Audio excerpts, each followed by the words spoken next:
안녕하세요. 메디브로 의사형 재활의학과 전문의 김대원 원장입니다. 많은 분들이 근육통은 그냥 쉬면 낫는 거 아닌가 이렇게 생각하시는데요. 사실 근육통도 종류가 다양하고 어떤 경우에는 단순 통증을 넘어서 위험 신호가 될 수 있습니다. 오늘은 근육통의 종류와 어떤 경우 병원에 꼭 가야 하는지 알려드리도록 하겠습니다.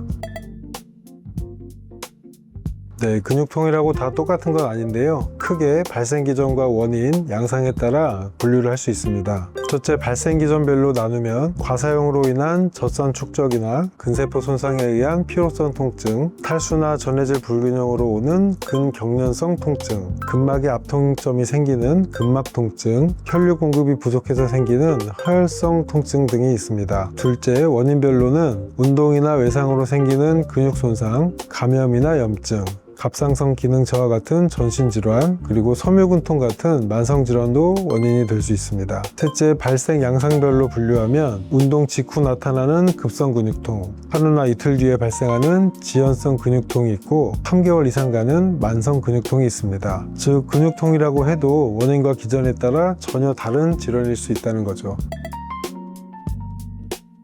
네, 보통 우리가 아는 단순 근육통은요, 운동하고 하루 이틀 정도 뻐근하다가 쉬면 좋아집니다. 하지만 위험 신호가 있는 근육통은 양상이 좀 다릅니다. 예를 들어 점점 더 심해지거나 붓기나 열감이 동반되거나 전신 발열이나 전신 피로, 이런 경우는 단순 근육통이 아니라 염증, 근세포 손상, 혈류의 문제일 수 있습니다.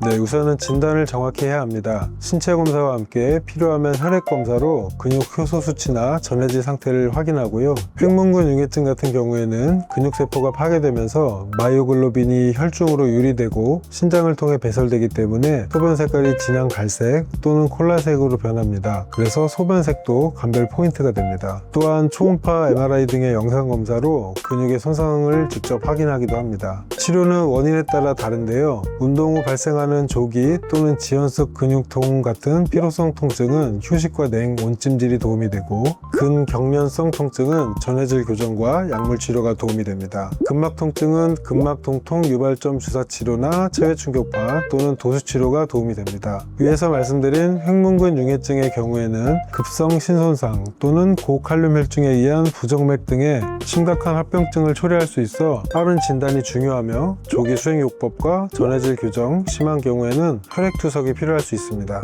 얼마 전 군부대에서 얼차려를 받던 병사가 쓰러진 후 결국 사망했던 사건처럼 조기 진단과 처치가 늦어지면 사망에 이를 수도 있습니다. 또한 화열성 통증처럼 혈류가 막히는 경우는 통증이 매우 심하기 때문에 진단 시에 응급시술이 필요합니다. 지체되면 절단을 요하는 심각한 상황으로 이어질 수도 있습니다. 근육통이란 한 단어로 묶이지만 진단에 따라 실제 치료는 이처럼 큰 차이를 보입니다. 대부분은 시간이 지나면 좋아지는데요. 그런데 이럴 때는 꼭 병원에 오셔야 합니다. 2주 이상 통증이 지속되거나 점점 심해지는 경우, 손발이 저리거나 근력이 약해지는 경우, 발열이나 부종 같은 전신 증상이 동반될 때, 이런 신호는 단순 근육통이 아니라 다른 질환일 가능성이 높습니다. 참으면 괜찮아지겠지 하다가는 오히려 치료 시기를 놓쳐 큰 불편을 겪을 수 있습니다. 오늘은 근육통에도 여러 종류가 있고 그중 일부는 위험 신호 있을 때는 말씀을 드렸습니다. 여러분이 느끼는 통증이 단순히 근육 피로인지 아니면 병원 진료가 필요한 신호인지는 꼭 구분하셔야 합니다. 도움이 되셨다면 구독과 좋아요 부탁드리고요. 앞으로도 메디브로에서 건강에 필요한 정보를 계속 알려드리도록 하겠습니다. 감사합니다.